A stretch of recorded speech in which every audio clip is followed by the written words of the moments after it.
Welcome to the Pacific Research Institute's Next Round All Stars podcast, where we give our best and worst awards for the year. So on our panel is Lance Izumi, Senior Director of Education. Hi, Ro. Good to be here again. Kerry Jackson, Senior Fellow in California Reform.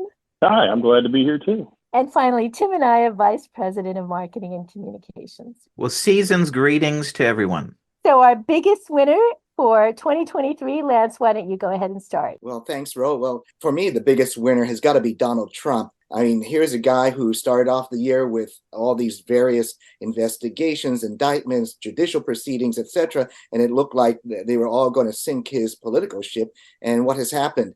He is up in the polls by massive numbers. He's crushing his opposition over the nationally, got about 60% of the vote in the Republican primary. And the latest NBC Iowa poll came out showing that he's got now a majority of support in Iowa, and he's really just destroying his competition there. So I think it's got to be Donald Trump because he's really outperformed anyone's expectations given what he's up against. Kerry, what do you think? I'm going to go outside the news, public policy, politics for just this one, and I'll get back on track after this. But the biggest winner 2023 to me is Shohei Ohtani signing a $700 million deal with the Dodgers for 10 years. It's the biggest North American pro sports contract ever. And of course, they're always only going to get bigger. But that is an amazing amount of money. And I'm thinking he could be a managing partner with that $700 million for quite a few major league franchises across this country. I don't know how that's going to work out for the Dodgers. He's going to continue to hit, I'm sure. 10 years down the line, I don't know how effective he's going to be. And I don't know how well he's going to be pitching after that. So they're paying a lot for what might be years down the line, just a designated hitter. But he himself, he's my biggest winner 2023. So I'm curious, Tim, who do you think is the biggest winner? Well, Ohtani is certainly my biggest loser of 2023 for signing with the Dodgers over the Giants, but that's for another category. My biggest winner of 2023 is House Democratic leader Hakeem Jeffries. And now that the most successful Republican speaker in generations has been driven out of the speaker's chair and now Congress altogether, Jeffries and the Democrats are on track for a big win next November to take back the House majority for the Democrats. Ro, what's your pick? Well, Tim, my biggest winner of the year is Nikki Haley. Because who would have thought that she would be in this situation now? I thought that she was, she's a good candidate. She did good things for South Carolina, but I never would have predicted her rising in the polls as she has, even though Donald Trump is still way ahead of DeSantis and Nikki Haley. But I got to give her credit. I saw her give a speech in San Francisco to the San Francisco GOP a few years back, maybe 8 to 10 years ago. And I was impressed then. And I thought she gave other good speeches since that first speech I've seen her. And on the debate circuit, she's quick and she's bold and sometimes even sassy, but she's always a lady. And she has managed to give Ron DeSantis of Florida, who I think everyone agree was he was the candidate that would supposedly have the best chance to go head to head with Donald Trump, but he's flailing, and Nikki Haley is right behind his heels. So frankly, I doubt she will be the nominee. I think it's going to be Donald Trump, but down the line, she could well be the first woman president of the United States. So our next category is biggest loser of 2023. Go ahead, Lance. Well, following up on what you just said, Ro, I think my biggest loser for 2023 has got to be Ron DeSantis. He came into the race for the Republican nomination with great fanfare and a lot of great hope on his side, and yet he has not really found his stride and has really been stuck and actually declining over the past months. And so, given the potential that he seemed to have at the beginning, and now where he is right now, hopelessly behind President Trump. I just think that he's got to be viewed as the biggest loser, given the potential that a lot of people thought he had. Kerry, what do you think? I'm going with the Biden family. I don't know there are any bigger losers than them, given that every day it seems like there's another revelation of what these people have been doing, using their are using Joe's position to shake down and to pay for play. There's a lot of corruption there. I don't think this is going to end well for them. I don't know when it's going to be. I don't think it's going to happen in 2024, maybe even 25. But as far as how things have declined for them in 2023, to me, I see them as being the biggest loser of the year. So, Tim, who do you think is the biggest loser this year? Well, I think the biggest loser of 2023, and maybe every year, are the taxpayers of California, who are already paying the nation's highest tax burden in virtually every category to fund an unsustainable level of state spending. And now that we have the news that California is facing a $68 billion deficit, state taxpayers again could be hit with a 1-2 punch in 2024. Massive cuts to popular programs, along with the inevitable push for new and higher taxes. Ro, who's your biggest loser of the year? Well, I'm going to follow along the lines of Kerry, and I think the biggest loser of 2023 is Joe Biden. He's clearly no longer up to the task of running the country, not to mention managing all the very serious global security challenges that we have presently. I'd be curious that in a decade or so, when historians look back on his administration, it would be good to know who's actually running the White House these days. Yeah, and frankly, I'm almost sorry for him, except that he doesn't have the grace to step down for the good of the country and let someone else in his party run for the presidency. Of course, that might mean it could be Governor Newsom, which would, we saw the results here in California. It wouldn't be good for the free market movement in the country. So for not having the good sense and grace to step down, I think Joe Biden is the biggest loser. So the best idea for 2023. Go ahead, Lance. Well, Ro, I got to say that the best idea comes from my own area of education. Many states over the last year, and if you go into last year, over the last couple of years, have enacted education savings account, one of the best school choice ideas out there, where the government in a state would fund individual accounts for parents that they could draw upon to fund education alternatives that meet the particular needs of their children. And it really gives parents that type of flexibility and control over their children's education instead of being forced into the one-size-fits-all regular public schools, which are also way underachieving. And so I think the fact that you have so many ESAs being enacted in places like Utah and Arkansas and West Virginia and Florida and many other states, that it's one of the best ideas to come along in a long time in education, and hopefully it spreads even more in the coming 2024.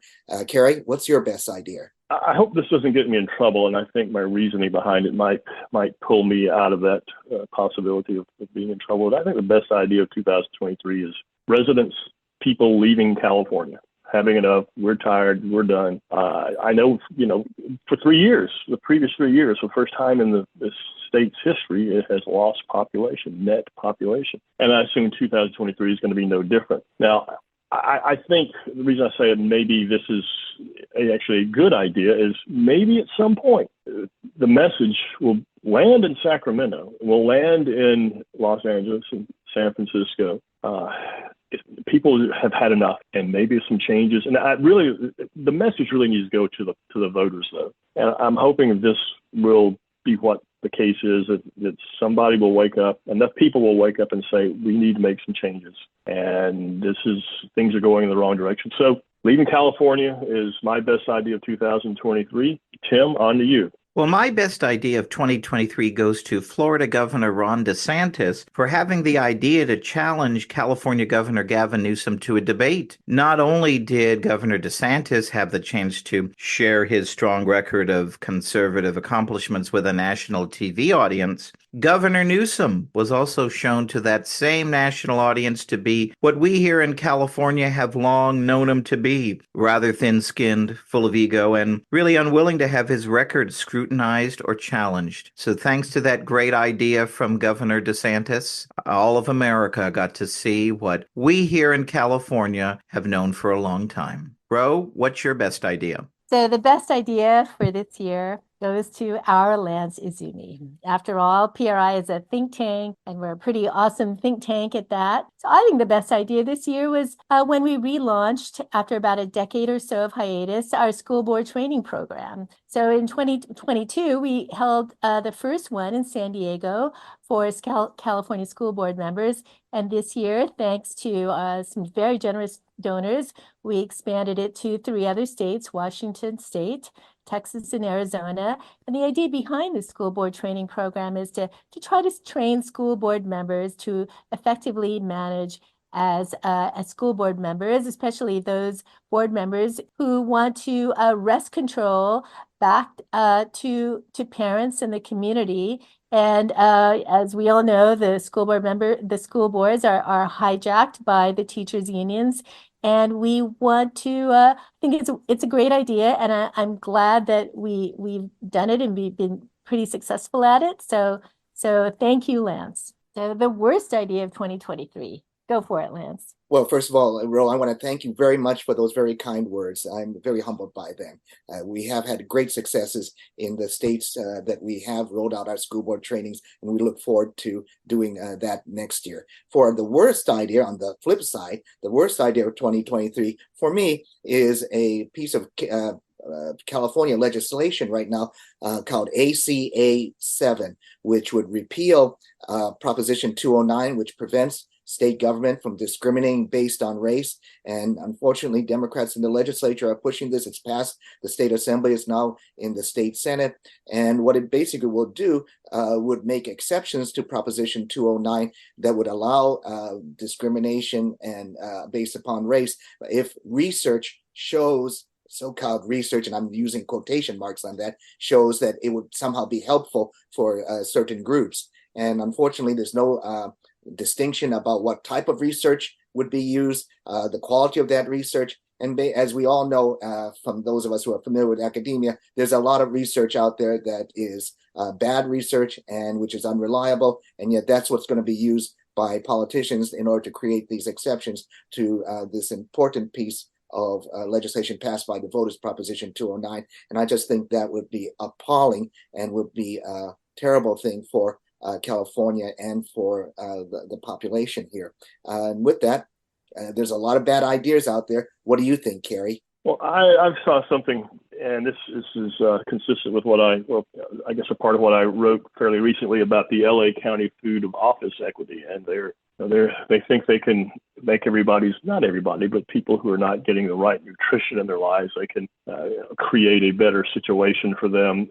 But government-run grocery stores, we have Mayor Brandon Johnson in Chicago who has thrown this idea out, and they want to make sure that there are no food deserts, which don't actually exist if you look at the data and you look at people explaining what a food desert actually is. This is really nutty. Why would you have the government run something when the government's shown over and over again darn near everything, especially when it comes into anything to do with enterprise and commerce, doesn't work. And there's no reason to think a government-run grocery store is going to make anybody's health any better, anything that's going to increase the nutrition for somebody, for those who are at the lower end of the socioeconomic ladder.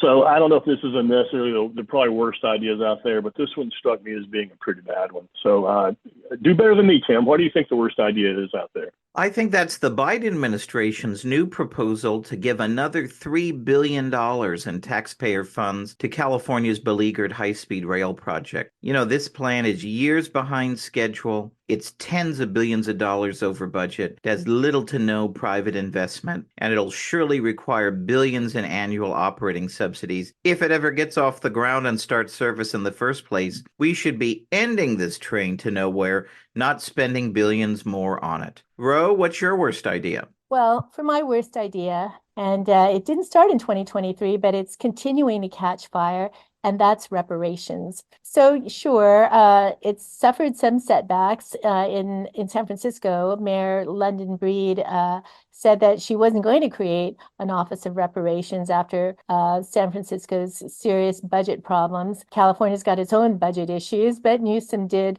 sign a bill to establish a reparations task force. So this is going to be a tough issue to tackle, and it requires a lot of courage and fortitude, but PRI will definitely step up, so our listeners could look forward to more research in this area by PRI. So the next category is enough already. Go ahead, Lance. Well, I can't have a PRI next round podcast on these year-end awards without mentioning the teachers unions, and in particular Randy Weingarten, who continues to lie just shamelessly about how the unions were not responsible for keeping the schools closed during the COVID pandemic, when it's demonstrably false. That you look at just not only what the national unions were advocating at the time, but also what the local unions were also advocating at the time, and they were all meant to keep the schools closed. And I'll just take one example. The United Teachers of Los Angeles put out a document, which I wrote about at the time, which said that the schools should be closed until the charter schools were banned from the Los Angeles area, and which had nothing to do, of course, with the COVID pandemic, but it had everything to do with advancing the union agenda. And so that I would say that enough already with the lies from Randy Weingarten and the teachers unions. Kerry, what do you think? Well, anyone who's known me for at least 15 minutes is going to not be surprised when I say I'm very weary of hearing about climate change / global warming. For some reason, the news feed on my phone thinks that's all I want to hear about. It doesn't. The media, with very little exception, is saying, when they put it out there, global warming, climate change, just understood that they mean human-caused climate change. Even though there's quite a bit of controversy or there's conflict over this, it's not, to say that this is a consensus, as Al Gore has said, is simply not true. There are a lot of holes in it. I've written about it now for 30 years, I guess, and I'm just weary of hearing about it. But it doesn't matter, too, if it's heavy snows, climate change, man-made climate change. If it doesn't snow, then they say it's man-made climate change. Same with the rain, same with the drought. If it's cold, if it's hot, if anything is slightly different out of maybe, there's something that a storm comes through and surely this is man-made climate, when none of this is actually true. So I'm so fed up with that. Maybe I need to readjust my news feed on my phone, but I see it every day. So that's my rant, Tim. On to you. Well, I have another rant, and that's Sacramento and Washington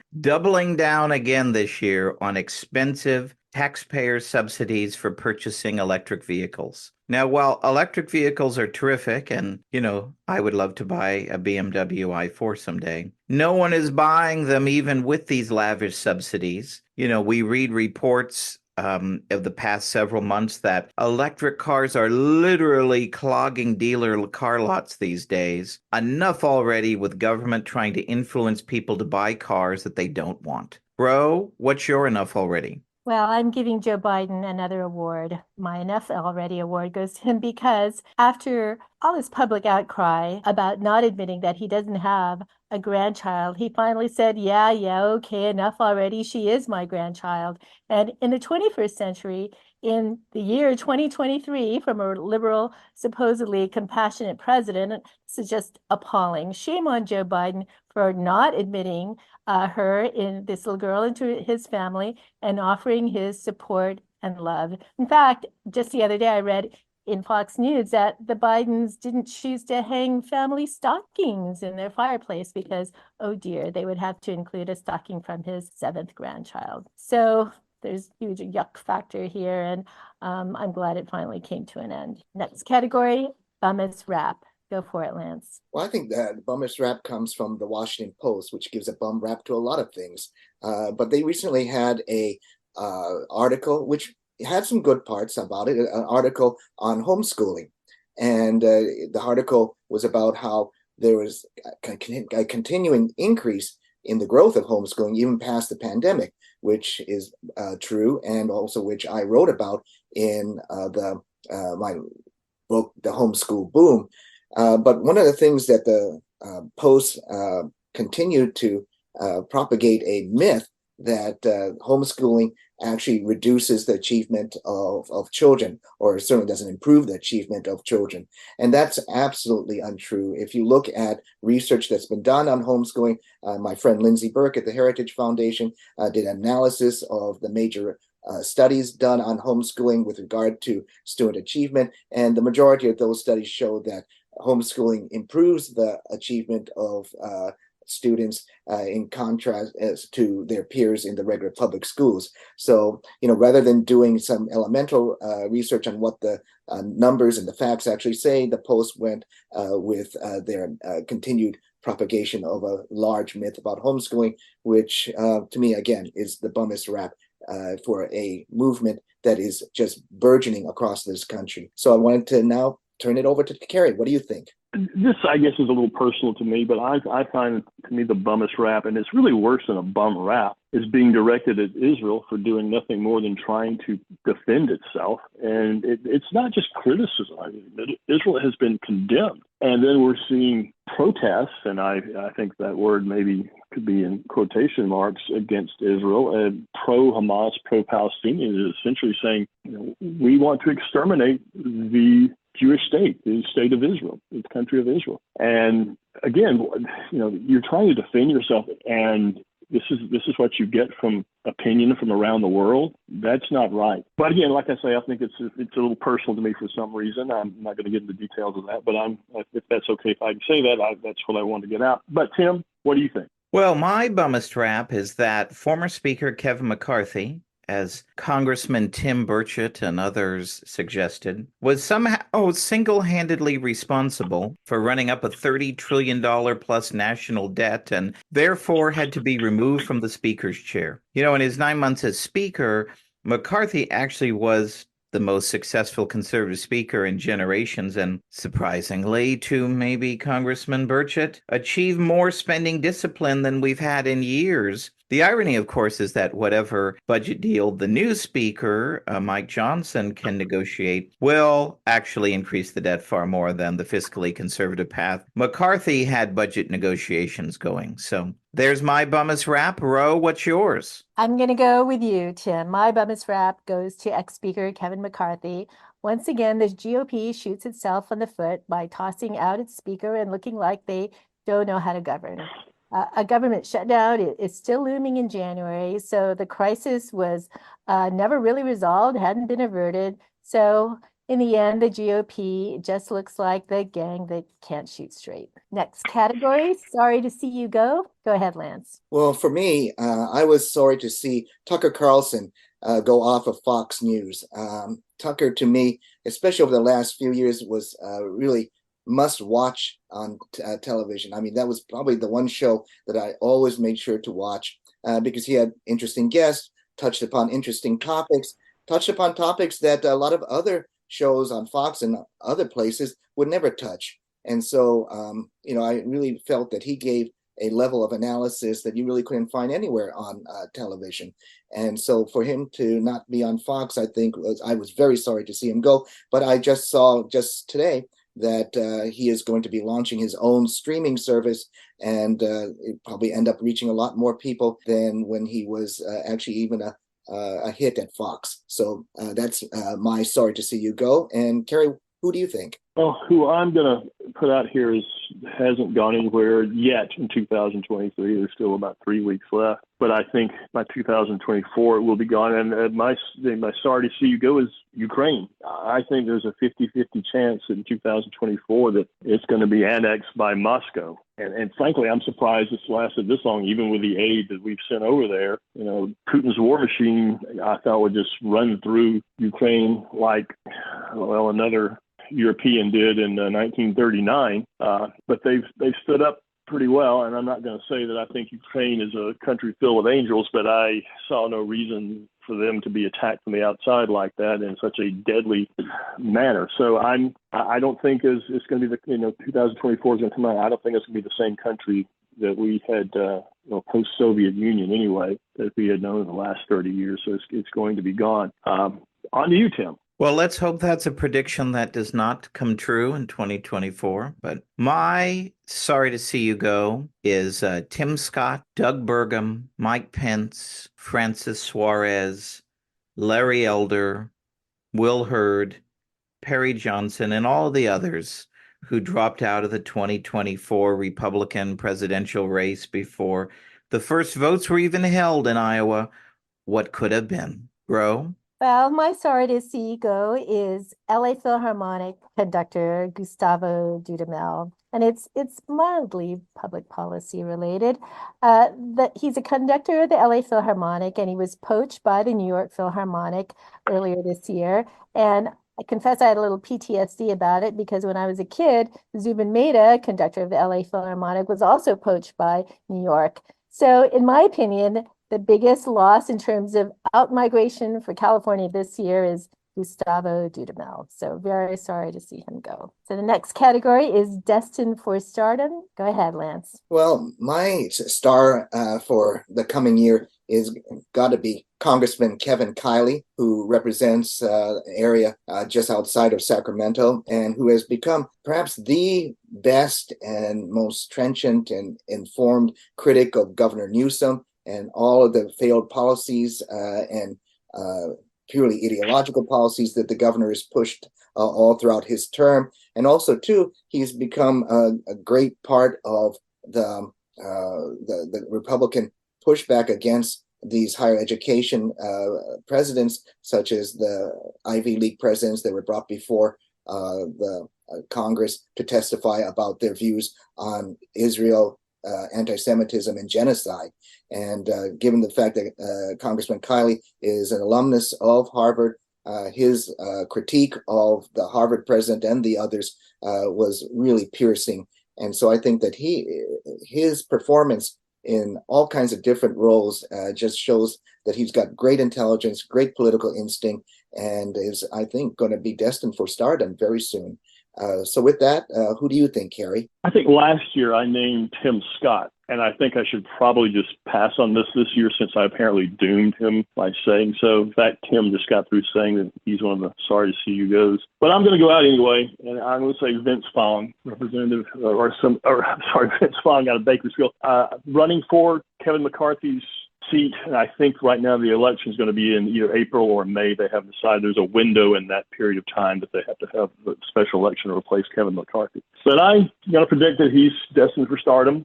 He's got a great background as a staffer for McCarthy. And I believe, Tim, tell me if I'm wrong, he was with Bill Thomas too before that. Is that correct? Yes. So he has that background. I think he's strong. I think he's not afraid to speak his mind and to represent the people that he's supposed to represent. So I'm gonna go out there with Vince Vaughn. I hope I haven't ruined his career. Tim? Well, my destined for stardom in 2023 is Alexandra Macedo, who may not be a name that you know yet, but you're going to know her. She's the overwhelming front runner who's running for an open seat in the state assembly representing the Central Valley. She's a lawyer, fourth-generation farmer, environmental consultant, and a former Miss Central Valley. And I predict she's going to make a big splash in Sacramento when she's elected next November. Ro, who's your destined for stardom? My destined for stardom is someone nobody knows about yet, but the world will soon know him. Right now, his nom de guerre is Josh, and he is the star of Lance Izumi's book, The Great Parent Revolt. And Josh is out there in the trenches. He's in high school.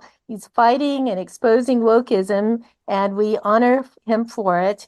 And look for great things to come out from Josh. So next category, destined for oblivion. Go ahead, Lance. Well, my candidate or my pick for destined for oblivion has got to be Senator Mitt Romney.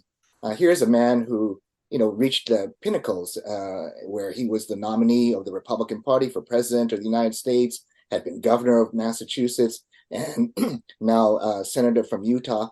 And yet I can't think of anyone who is more irrelevant within the Republican Party than Mitt Romney is right now. And it just goes to show you that even representing a very heavily Republican state like Utah, that he's decided not to run for re-election.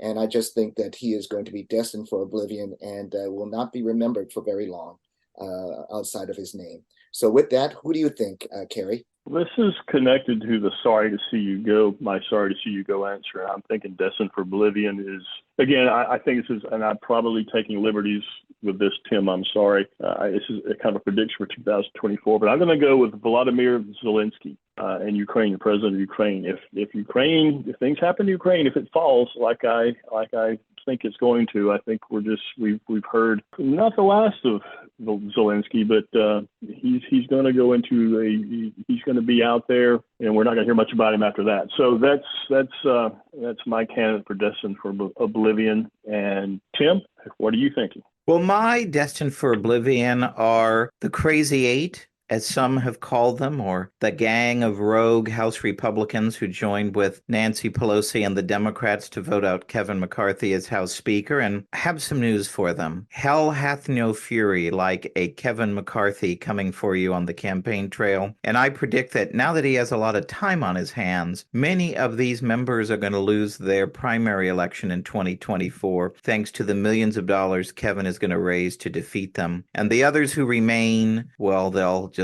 slither back to the backbenches where they belong. Ro, who do you think is destined for oblivion? My Destined for Oblivion is Hunter Biden's paintings. These paintings are nothing more than artful corruption, and they will all land in the ash heap of history, hopefully sooner rather than later. Free Marketeer of the Year. Go ahead, Lance. Well, my Free Marketeer of the Year is Thomas Sowell. Thomas Sowell is 93 years old, and he was actually born 10 days after my father, who is also 93. And so, I actually had Thomas Sowell as a professor when I was an undergraduate at UCLA. Took a class in the history of economics from him. And he's been one of the great leaders of the free market conservative movement. And he has been a prolific writer, seems to produce a book every year. And he, at 93 years old, has just released a new book called Social Justice Fallacies, which I can't wait to read, and on such a timely topic. And there's, I think, no better conservative economist in the country than Thomas Sowell. And I'll take Thomas Sowell at 93 than most any other economist, whatever their ages.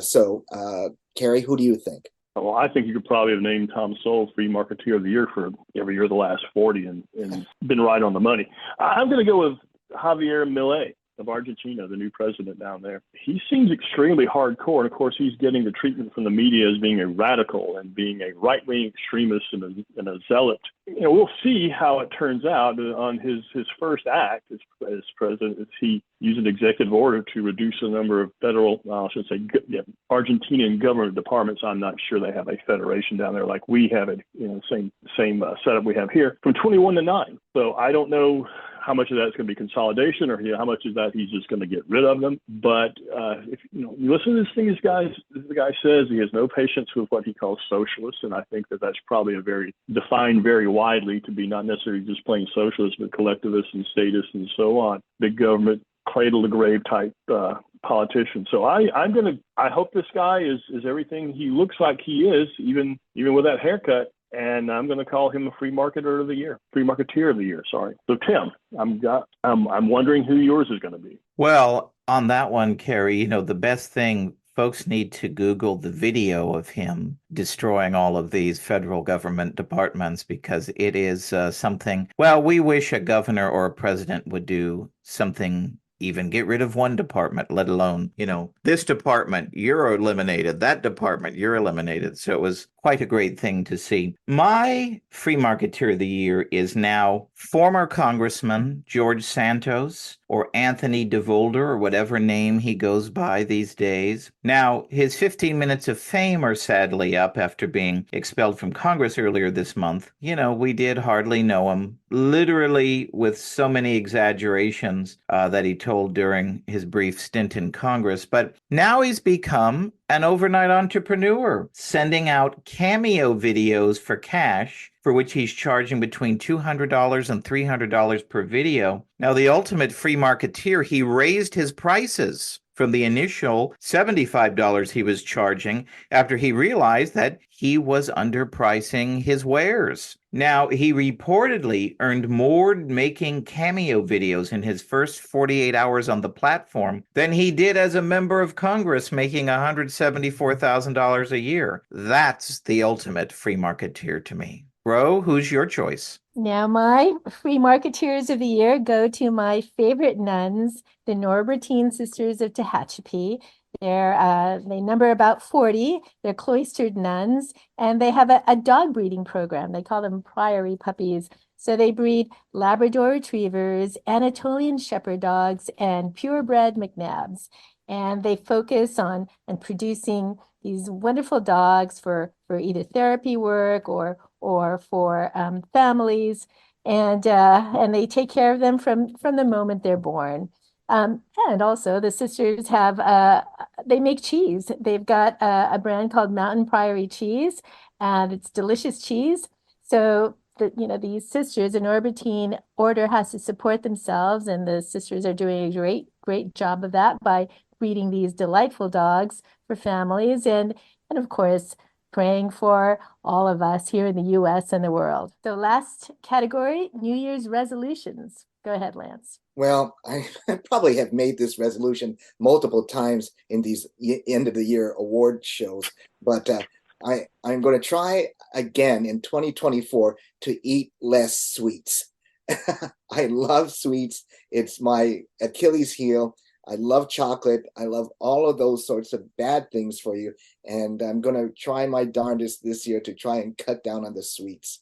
How about you, Kerry? This is always easy for me because I've never made New Year's resolutions, and I have no plans to do so this year. So it's on to you, Tim. Well, now that I have finally finished redoing my kitchen, which was a 3-year process that started involuntarily when I had a leak during the pandemic, I want to keep the momentum going in 2024 by remodeling my bathroom and actually finishing the project in 1 year. Ro, what's your New Year's resolution? Well, I'm just the opposite of Kerry because I create spreadsheets of New Year's resolutions in at least 7 categories. All cool stuff I want to do. But the last couple of years, I've been a gal in a hurry. And in 2024, my New Year's resolution is to poco a poco, little by little, slow down. So I'm going to take it easy, try not to stress out.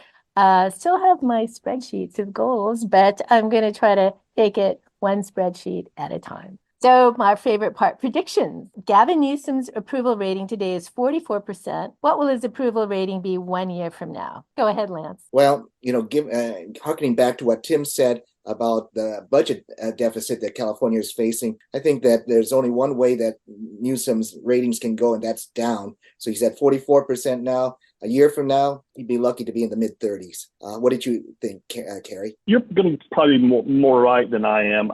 My thoughts on this, and I just go with some of these things just on my immediate gut, is it's going to be right at 44 again with a margin of error of 1 percentage point in either direction. I'm not stepping out on any limb there. I'm not trying to back it up with any kind of facts. Other than things have just been so consistent here in this way, as long as I can remember, well, anyway, at least the last 15 years in California. I shouldn't say all the way back to, I'm actually my 26th year here for anybody that's interested. But I don't see it. I don't see much of a change. I think, maybe there's going to be some change if he decides if it turns out that he comes out of the Democratic convention in the summer as the president of the Democrats nominee. We've heard about how that might happen. Anyway, not going to get into that. Going to go into see what Tim thinks about this. Well, I agree with Lance. I think with the budget deficit at $68 billion, the economic uncertainty, the tough choices he's going to have to make, the infighting that he will inevitably go through with his fellow Democrats, I think his approval rating 1 year from now is going to be 39%. Ro, what's your prediction? I agree with all of you. I think the party for Newsom is long past over, and there's a day of reckoning, especially now with this $68 billion deficit. Our next prediction, on November 5th, 2024, who will be elected president of the United States? Go ahead, Lance. Well, move over, Grover Cleveland. Donald Trump will be the second president in U.S. history to win non-consecutive terms. Donald Trump, president of the United States. Kerry, who do you think? Well, I'd answer this. I should say that maybe if you guys promise not to laugh at me, but I'm going to go ahead and say anyway without asking for that promise. I'm going to say Michelle Obama. They're expecting me to have a reason for it. I just have been thinking this for some time, that she's been saying no, no, no. But if she ran, I think she would be extremely popular, and I think the media would be on her side in a way that we have never even seen before. So, Tim? Well, you're both wrong. Despite all the problems facing him, Joe Biden will be reelected. He'll be reelected handily and will win 303 electoral votes. Bro, what's your prediction? I'm going to go with Donald Trump. I think Joe Biden is a terribly weak candidate, and he's going to get weaker and weaker still. And I think it'll be Trump. Okay, last one. Which party or parties will control Congress after the November election? Lance? Well, I think the Republicans will definitely control the Senate. I think I'm probably more optimistic than Tim about the House. I think that there's 50-50 chance that the Republicans control the House. I mean, partly because the fact that Biden is going to be a very, very weak candidate for the Democrats at the top of the ticket. And so I think that you're going to see a lot more movement towards the Republicans, both at the presidential and at the congressional level. So I think the Republicans have a good shot to end up controlling both houses of Congress. What do you think, Kerry? I'm the opposite. I think it's going to be the Democrats. We were supposed to have the great red wave of 2022. It never happened. So I've become more cynical about things than I guess maybe I ever have in my life. Maybe that just comes with aging. I don't know. But I see the Democrats taking both. And I'm not even going to talk about any kind of irregularities at the polls. So that's my guess, which may or may not be as good as anybody else's, but it is my guess. Tim? Well, I think in the House, the Republicans are going to be wiped out. I think they could go down even as low as, under 200 seats. I think this GOP, though, is going to gain the Senate. They're going to gain Montana, Ohio, and West Virginia, and they're going to win control of the Senate. And Cocaine Mitch will be Senate Majority Leader once again. And my bonus prediction, Adam Schiff will be California's next U.S. Senator. Ro, what do you think? Oh, that's quite depressing, Tim. So, but I'll have to go with you. I think that the GOP will lose the House and may make gains in the Senate. Totally agree. All right, guys, you want to do the sign off? We got to do the sign off. Everyone, here is the John McLaughlin sign off. 3, 2, 1. Bye. Bye. We get worse every year. I agree with that, Tim. Oh, I thought that was the best. And my dog thought that was me calling her to dinner. So I think he was like that. If you like this episode, please tell your friends and subscribe to PRI's podcast at iTunes, Google Play, Stitcher, TuneIn, iHeartRadio, and Spotify. And when you're on these platforms, don't forget to give us a big 5 stars. If you don't subscribe to any of these, you can still listen on PRI's YouTube page, youtube.com/Pacific Research 1. That's the number 1. Thanks for listening. I'm Rowena Itchon. Hope you'll come back again for next round with PRI.